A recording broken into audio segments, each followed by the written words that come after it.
আমার ছেলের বিচার আমি চাই। আমার বুকটা খালি করে গেছে। আমার একটা সন্তান। পরিবারের সচ্ছলতা ফেরাতে ঢাকাতে ছোট বয়সে পাড়ি দিয়েছিলেন পরিবারের একমাত্র ছেলে সাগর হাওলাদার। কোটা সংস্কার আন্দোলনের সহিংসতায় গুলিবিদ্ধ হয়ে ঢাকাতে নিহত হয় সে। একই সাথে তার পরিবারের সকল স্বপ্ন এক নিমিষে শেষ হয়ে যায়। এখনো পরিবারের সদস্যরা পাননি তেমন কোনো সহায়তা। তাই সাগরের সংসারও চলছে বেশ কষ্টে। স্বপন দাসের তথ্য ছবিতে প্রতিবেদন। ছবি হাতে বরিশালের আগলঝরার একমাত্র ছেলের কবরের পাশে বসে থাকেন মা আম্বিয়া বেগম। 4 মাসেও থামেনি তার কান্না। বাবা নুরুল হক নৈশ প্রহরী। তার সামান্য বেতনে 6 জনের সংসার চালানো কষ্টকর। এই কথা চিন্তা করে পরিবারের সচ্ছলতা ফিরিয়ে আনতে জানুয়ারিতে কাউকে না জানিয়ে ঢাকায় আসেন সাগর।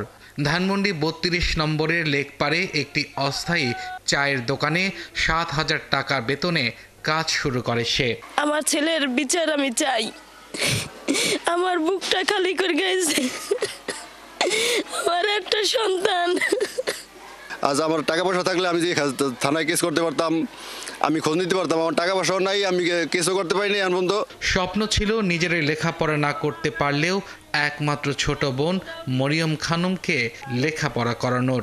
আমার ভাইও আমার পড়ালেখার জন্য ঢাকা গেছিল, কিন্তু তারে পুলিশে মারিয়ে ফেলাইছে। কাঁদতে কাঁদতে আমরা শেষ হয়ে গেছি।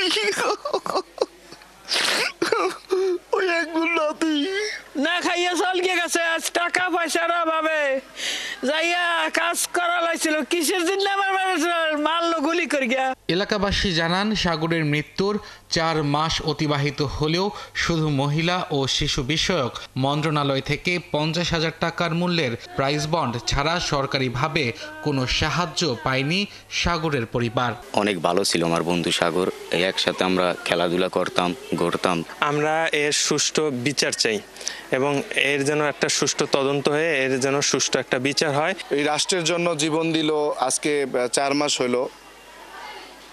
তো এখন পর্যন্ত রাষ্ট্রীয়ভাবে আমরা কোনো আশ্বাস কিংবা কোনো সহযোগিতা আমরা এখন পর্যন্ত কিছুই পাই নাই। উপজেলা নির্বাহী কর্মকর্তা জানান, জুলাই আগস্টে গণঅভ্যুত্থানে নিহতদের তালিকায় সাগরের নাম লিপিবদ্ধ করা হয়েছে। প্রশাসনের পক্ষ থেকে তার পরিবারকে সব ধরনের সহযোগিতা করা হবে। মন্ত্রিপরিষদ বিভাগ থেকে একটি নির্দেশনা পেয়েছি 30শে নভেম্বরের মধ্যে তাদের পরিবারকে সংবর্ধনা দেওয়ার, সেটি আমরা যথাযথভাবে করব। এছাড়াও তাদের অন্যান্য সরকারি লিস্টে যে তাকে তালিকাভুক্তকরণ শহীদ হিসাবে, সেটির কার্যক্রম আমরা ইতিমধ্যে সম্পন্ন করেছি। 23 জুলাই দোকান থেকে বাসায় যাবার পথে গুলিবিদ্ধ হন সাগর। পরে চিকিৎসাধীন অবস্থায় 27 জুলাই তার মৃত্যু হয়। আব্দুল আল মামুন, 71।